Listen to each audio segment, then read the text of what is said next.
Graça e paz, meu querido irmão, minha querida irmã, bem-vindos ao nosso Café Teológico. Eu quero falar aqui sobre batismo infantil, dar continuidade ao primeiro vídeo, mas antes eu quero te fazer um convite. Você que ainda não é inscrito no nosso canal, se inscreva. E você que já nos acompanha, não esqueça de deixar o seu like, de compartilhar, nos ajude a divulgar o conteúdo desse canal. Bem, eu quero hoje falar apenas sobre as objeções que muitas pessoas fazem às igrejas que praticam o batismo infantil.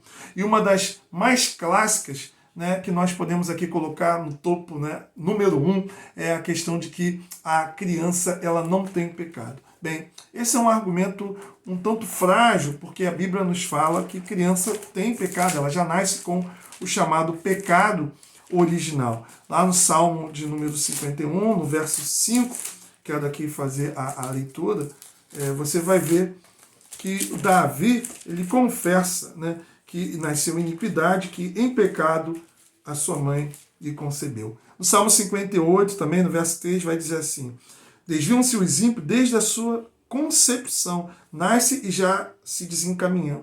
Então, nós percebemos que os autores bíblicos pensam diferente. A criança nasce com pecado original. Ela pode até não ter consciência do pecado, mas isso não significa dizer que elas não têm. É como uma pessoa que já nasce com uma enfermidade, com uma doença. O fato da pessoa não ter consciência da sua enfermidade não significa dizer que a doença não está ali presente. E aquela pessoa precisa da cura, mesmo inconscientemente. Então, o batismo ele é sinal da graça de Deus, da cura divina, da solução para o problema da humanidade que é o pecado. E ele deve ser administrado às crianças porque Deus não quer apenas salvar adultos, mas quer também salvar crianças. Muitas pessoas falam assim, mas nós não batizamos criança porque a criança ela não tem consciência. Sim, a circuncisão era administrada às crianças e elas também não tinham consciência. E a circuncisão era símbolo da purificação, era símbolo da entrada no pacto, era símbolo, né, desse pertencimento da pessoa ao povo de Deus. Então, não quer dizer nada essa questão. Um outro ponto que as pessoas usam também é a questão do texto de Marcos 16. Quem crer e for batizado será salvo. Mas aí as pessoas esquecem de ler o do versículo todo. Mas quem não crer será condenado. O texto ele fala da igreja no campo missionário. Jesus ele envia a sua igreja e ela vai pregar o evangelho. Quem crer será batizado, porque ninguém vai ser batizado de uma forma forçada, apenas aqueles que aderem à fé. E aí então o sinal, né, dessa graça que perdoa, que purifica, é o batismo. Esse texto não está contemplando criança, porque se esse texto estiver contemplando criança, nós vamos chegar à conclusão de que criança também não será salva, porque o texto diz, quem não crer será condenado. Paulo também, em um outro momento, ele vai dizer, quem não trabalha, não coma. Então vamos imaginar que criança não pode trabalhar, então ela não pode comer. Então nem todas as passagens estão contemplando todos os indivíduos, de todas as faixas etárias. Nós devemos analisar o texto à luz do seu contexto. Muitas pessoas argumentam, né, o texto de Lucas 18 como sendo o texto prova de que criança não deve ser batizada. No capítulo 18, no verso 15 ao verso 17, né, vou aqui ler especificamente o verso 16, que diz assim: Jesus, porém, chamando-as para junto de si, ordenou, deixai vir a mim os pequeninos e não os embaraceis, porque dos tais é o reino de Deus. Essa passagem não está dizendo que a criança ela não tem pecado. Se você olhar o contexto, por exemplo, da passagem, você vai ver que o contexto anterior fala, né, do publicano e do fariseu. O fariseu ele confiava em si mesmo, a sua oração era uma oração daquele que se achega diante de Deus contando seus méritos, e o publicano é aquele que pede para que Deus seja propício a ele, confessa ser um pecador. E aí então vem esse contexto da criança, em que os discípulos tentam embaraçar a chegada da criança a Jesus, e depois você vê lá no verso 18 o jovem rico, que se achega a Jesus também como o fariseu, confiando nos seus méritos, que praticava as boas obras desde a eternidade.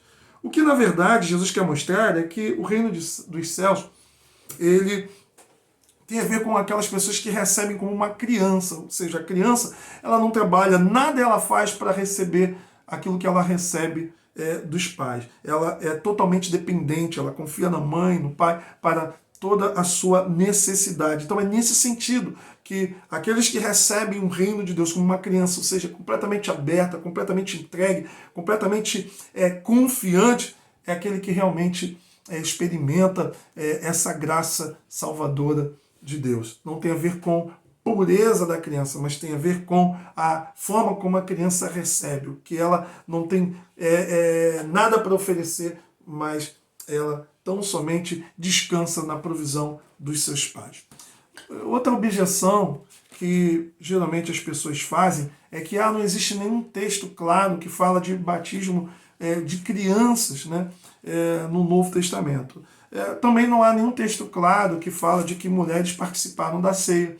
Também não há nenhum texto claro que pessoas devem apenas participar da ceia depois que forem batizadas. E, no entanto, doutrina se faz também por inferência, claro, com uma boa inferência.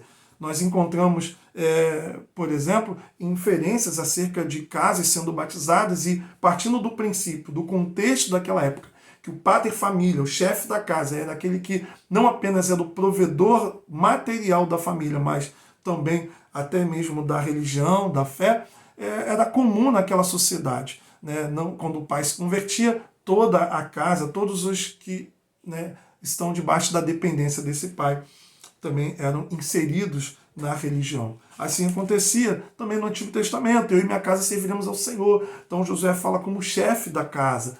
Uma outra questão é que, uma vez que no Antigo Testamento crianças eram colocadas dentro da aliança, por que no Novo Testamento, que é muito mais inclusivo, crianças seriam assim então excluídas? As igrejas que não batizam crianças, elas excluem como parte da igreja as crianças.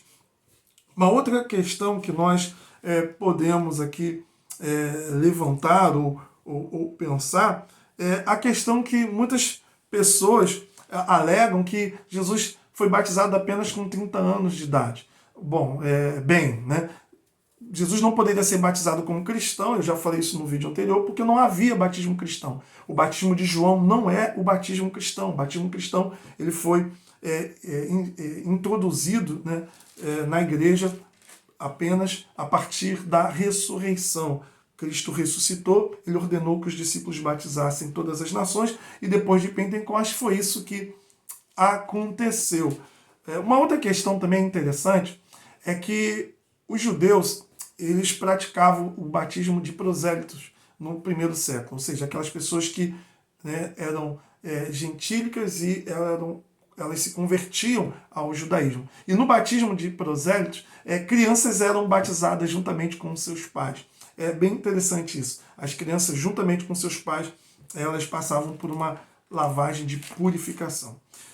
O batismo de João ele é completamente diferente, embora haja alguns elementos de continuidade no batismo cristão, mas ele não tem o mesmo significado. João aponta para o futuro, o batismo cristão aponta para a obra que Deus realizou em Cristo Jesus. O batismo de João apontava exatamente para uma preparação para a vinda do reino. O batismo cristão aponta para a nossa identificação com a morte e ressurreição de Jesus, a nossa identificação com o Pai, com o Filho e com o Espírito Santo. O batismo cristão ele abrange uma série de elementos espirituais que não são contemplados no batismo de João. O batismo cristão, ele fala do revestir-se de Cristo, ele fala da lavagem do pecado, da regeneração, ele fala da recepção do Espírito Santo.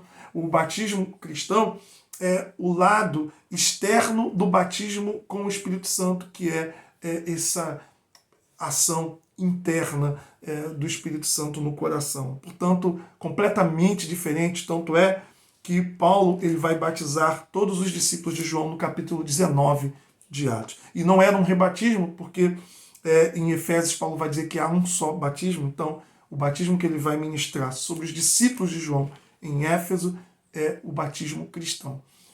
Portanto, as objeções que fazem sobre o batismo de criança, elas são objeções um tanto falhas, né? E outra questão que é muito interessante é perceber que essa foi a prática da igreja antes mesmo até da formação do cano, né? Antes do cano estar ali formado, você tem documentos que mostram que a igreja praticava o batismo de criança.